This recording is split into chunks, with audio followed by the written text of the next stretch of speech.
দেখে মনে হয় পরিত্যক্ত কোনো ভূতের বাড়ি, যেখানে নতুন কেউ 2 দিনের বেশি থাকতে পারে না।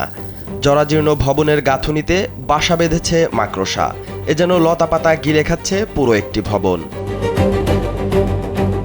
এটি আসলে একটি সরকারি কোয়ার্টার, তবে ভূতের বাড়ি বললেও ভুল কিছু বলা হবে না। কুষ্টিয়ার কুমারখালী উপজেলা স্বাস্থ্য কমপ্লেক্সের ডাক্তারদের জন্য বরাদ্দকৃত ভবন, যার দেয়াল থেকে খসে পড়ছে পলেস্তরা, বৃষ্টি হলেই ছাদ চুইয়ে পানি পড়ে।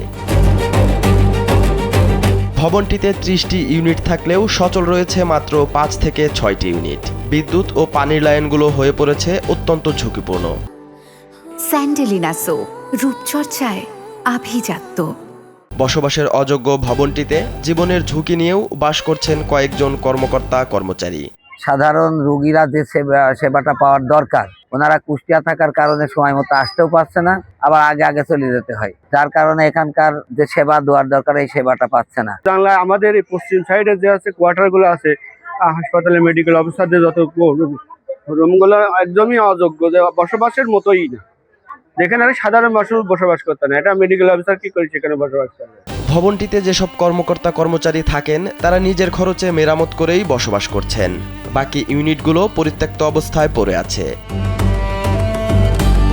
সরকারি ভবনের এই বেহাল দশা নিয়ে কুষ্টিয়ার সিভিল সার্জন জানান, প্রতিনিয়ত জরাজীর্ণ ভবনগুলোর খোঁজ খবর নেওয়া এবং সংস্কারের জন্য তাগিদ দেওয়া হয়। তবুও কেন পরিবর্তন সম্ভব হচ্ছে না সে বিষয়ে সুনির্দিষ্ট কোনো তথ্য দিতে পারেননি তিনি।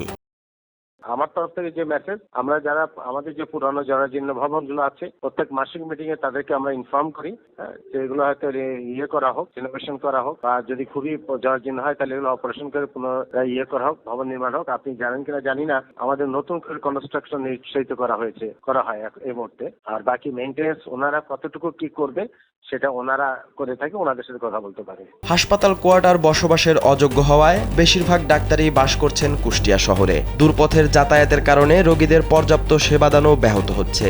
কুষ্টিয়া 4 আসনের সংসদ সদস্য মোহাম্মদ আফজাল হোসেন বিষয়টি স্বীকার করে ভবন মেরামতের উদ্যোগ নেওয়ার কথা জানিয়েছেন।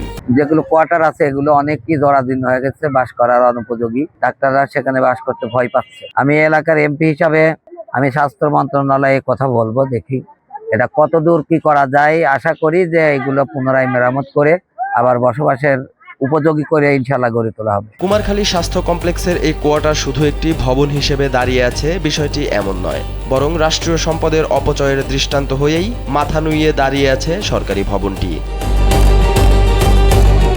সালাউদ্দিন সাজু, কালবেলা।